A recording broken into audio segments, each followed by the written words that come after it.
$8 billion per month. This is the price tag for the war in Afghanistan. $8 billion per month. And the United States government, and I'm not just talking about Obama, I'm talking about most members of Congress who support this war, both Republicans and Democrats alike, are completely silent about that fact, while both of them are supportive of austerity measures here for American citizens. In other words, Social Security, to cut Social Security is just fine by that measure, while we are spending $8 billion a month on a war in Afghanistan which cannot be won. So this is not a secret. It's not a conspiracy or anything. If you really want to look up these facts, all you have to do is do a little research and research some articles which are not, prominently mentioned in the mainstream press, nor on any blogs that I know of.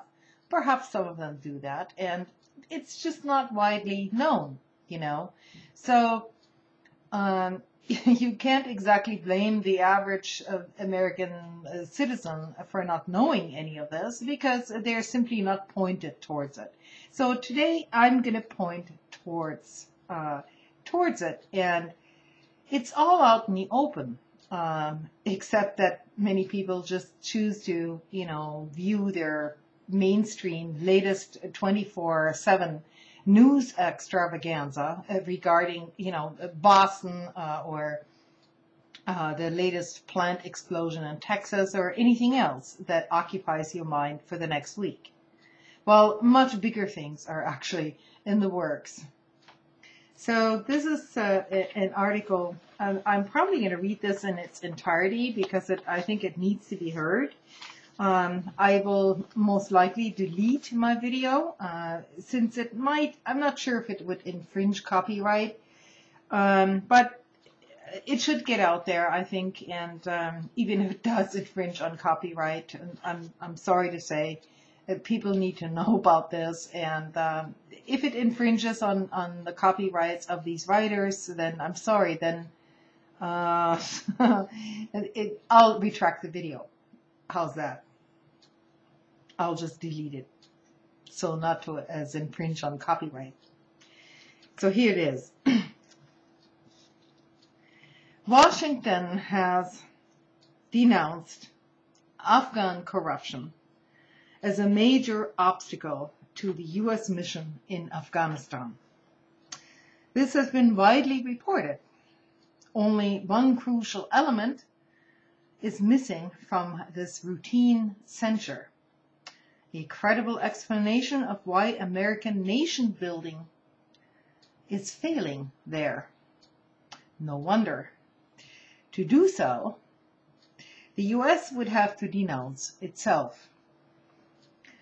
Corruption in Afghanistan today is acute and permeates all sectors of society. In recent years, anecdotal evidence on the subject has been superseded by the studies of researchers, surveys by NGOs, and periodic reports by the United Nations Office on drugs, crime, and so on. There's also the corruption index of the Berlin-based Transparency International. Last year, it bracketed Afghanistan as with two other countries as the most corrupt nations on earth. None of these documents, however, refer to the single most important fact when it comes to corruption. It is Washington-based.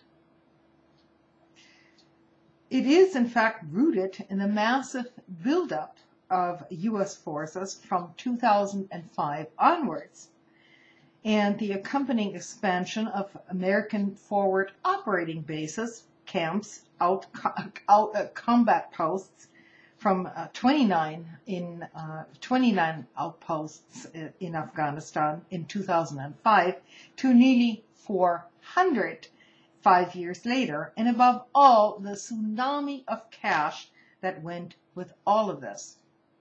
Now, as an aside, my own commentary here.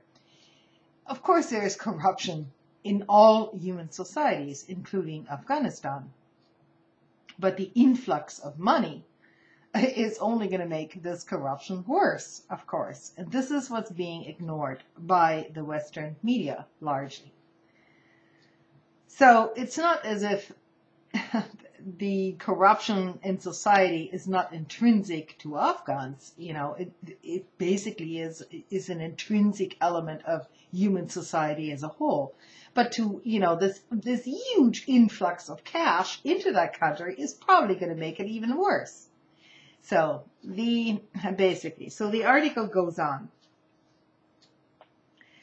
Last month, when an Afghan court sentenced Farnood and Ferozi, the chairman and chief executive of the Kabul Bank, for looting its deposits in a gigantic Ponzi scheme, the event received some media attention, but not a whole lot. Typically, however, the critical role of the Americans in the bank's murky past was missing altogether. Founded as a private company in 2004, the Kabul Bank was promptly hailed by American officials in Afghanistan as the linchpin in the country's emerging free economic order. In 2005, action followed words. The Pentagon, paymaster for the Afghan National Security Forces, signed a contract with the bank to disburse the salaries of the ANSF soldiers and policemen. With that, the fledgling financial institution acquired an impressive cash flow. Moreover, such blatant American support generated confidence among better-off Afghans. Soon enough, they were lining up to deposit their money. Starting in 2006, the surging inflow of cash encouraged Farnood and Ferozi to begin skimming off depositors' funds as unsecured loans to themselves through fake front companies. Thus was born the world's largest banking scam when calculated as a percentage of the gross domestic product in Afghanistan, with the U.S. Embassy in Kabul acting as its midwife. There exists a statistical connection between the sums expended by Washington in Afghanistan and worsening corruption in that hapless nation. It is to be found in the TI's corruption index. In other words, that corruption index mentioned by this Berlin organization. By 2007, as American greenbacks poured into the country, only 2 of 179 nations surpassed its corruption. Since 2011, it has remained at the very bottom of that index. So what changed between 2005 and 2007? By the spring of 2006, the Taliban insurgency had already gained control of 20 districts in the southern part of the country and was challenging US and NATO in the strategic Kandahar area. With the sectarian war by then raging in US-occupied Iraq, Secretary of Defense Donald Rumsfeld felt that he could increase the American military presence in Afghanistan only marginally. This started to change when Robert Gates took over at the Pentagon in December of 2006. He began bolstering U.S. combat units there. As a result, forward operating multiple bases multiplied, as did combat outposts and military camps. Building new sites or upgrading old ones on the double meant that the Pentagon started awarding contracts to the local Afghan construction companies unaccustomed to handling such a task quickly. They, in turn, subcontracted out those who greased their palms. With the infusion of ever more piles of Pentagon dollars, corruption only spread. Later, each of these bases and outposts had to be supplied with food, water, and fuel, and other necessities as well as war materials. In addition, the Pentagon accelerated its program of bolstering the nascent Afghan security forces by covering full cost of training, equipping, and paying its personnel, as well as building bases and outposts for them.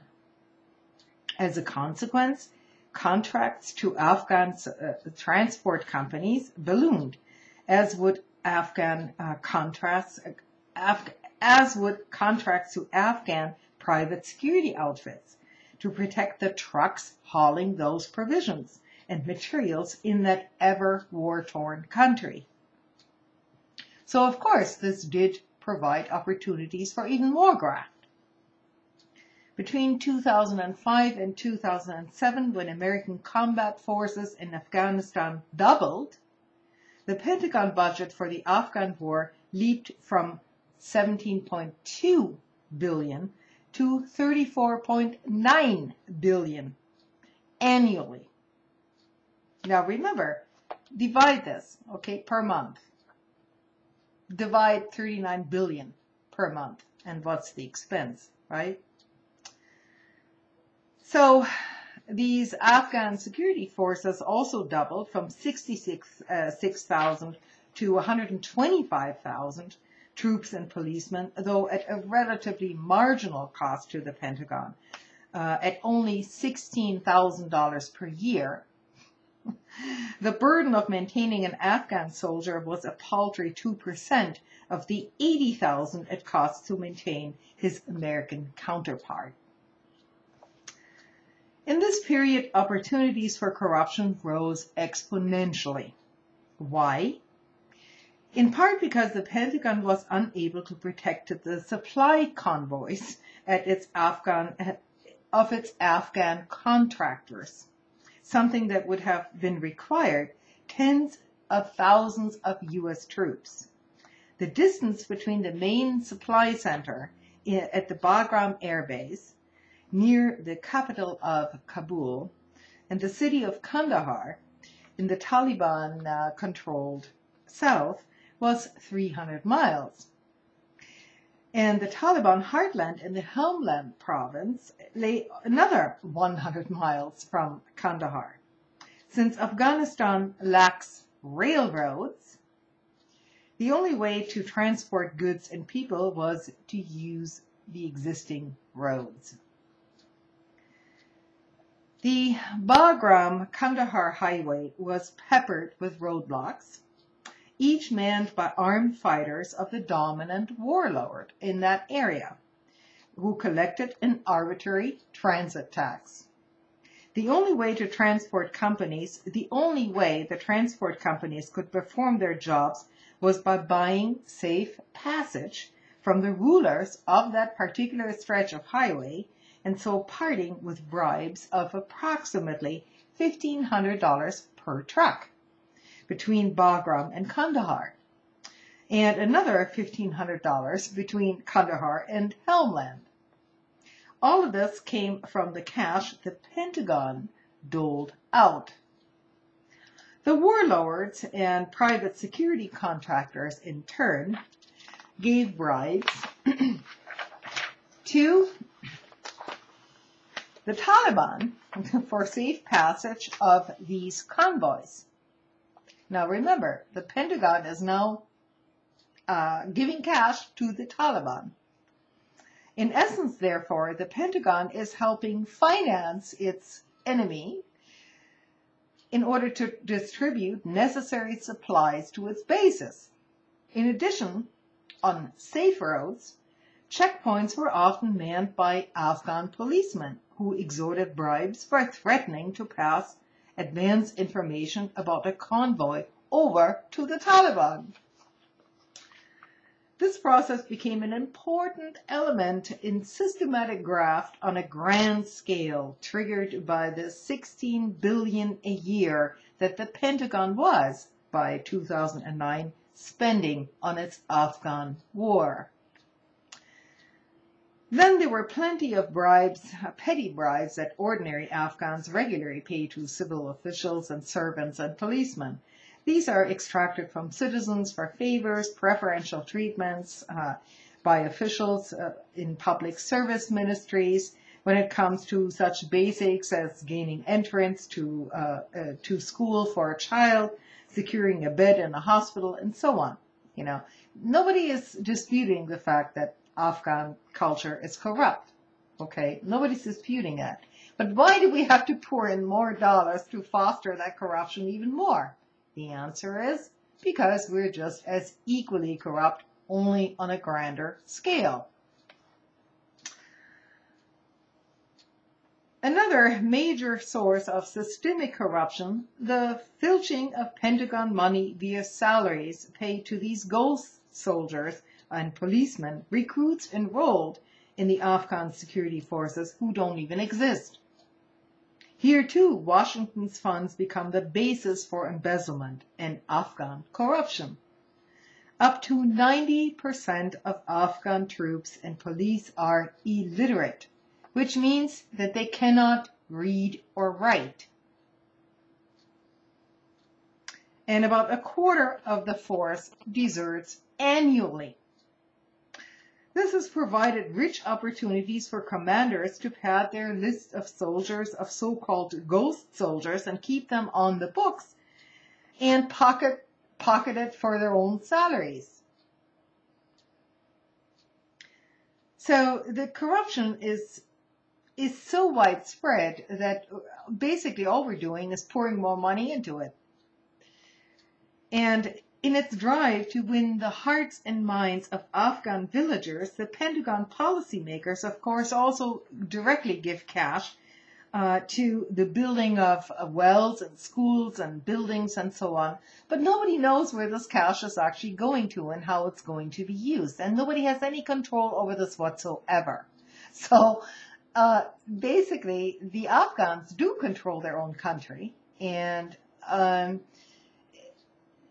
basically, we're pouring massive amounts of money towards both factions in order to keep the war going. That is what's going on. The armament industry is very much interested in keeping any kind of war going, for that matter, you know, because it generates, it might generate employment here at home, basically, both public and private employment. So the corruption, it's just a complete farce to look at this war in Afghanistan as something that's going to be beneficial to any American citizen or any citizen worldwide, for that matter. It is all going down the black hole. And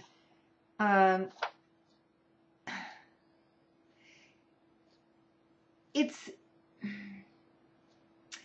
you know, I can read you all the articles I want, okay? And somebody's going to find some flaw in it, and people are going to say, well, this is one-sided, and there are other ways of conducting business.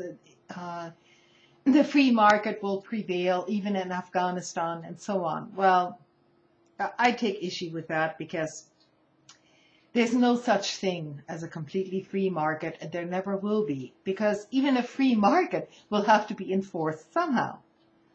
And you can't just go on the assumption that everybody is totally benevolent on this planet and doesn't want to take advantage of their, you know, superior position, which may last for a while or may not, in order to benefit just themselves and not anybody else. So, yeah, and so essentially the Kabul Bank, to continue with this article, was an Afghan institution which was fostered by the American government. And so these two guys, the chair people, Farooq and this other guy, they were basically corrupt people to start with. They've now taken their money out, cashed in basically, and moved to Dubai. Okay, that's what they did with the money. And these are the people that we were supporting in Afghanistan in terms of, you know, under the pretext of freeing the Afghan people from corruption. Now, I mean, if this isn't a farce, I don't know what is, you know. And we have, you know, U.S. aid officials expressed shock at all this, okay? They expressed shock when they supporting the entire enterprise to start with. And so, no wonder, you know, we don't hear anything about this in mainstream news or even in the blogs, because the corruption is so high up. It's endemic, you know, it's endemic.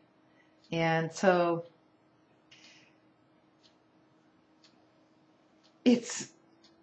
I don't know what to do about it, really. There is nothing the average citizen can do about it until this entire system collapses. And that will also not be pretty, you know. For you anarchists out there, for systematic, you know, I wouldn't exactly wish on systematic collapse anywhere. Probably a gradual transition might be better. Systemic collapse brings, in and of itself, all sorts of violence, and it's not, you know. I'm not a fan of violence at all, and things can become pretty murky when it comes down to huge issues like that, you know. So I'm not going to judge any individual person too hardly if they feel that they have to protect their property or their lives or whatever, you know. Everybody is in their own little bubble here, and so am I, by the way, by the simple fact that I live in a developed nation, and I'm far better off than most people on this planet, which makes me biased in a way. You know, it makes me think that maybe we people here in the West are thinking a bit more rationally than people in the East, which may or may not be the case, you know. It all depends on circumstances, and so I'm not going to pass. It's not my place to pass judgment on anybody.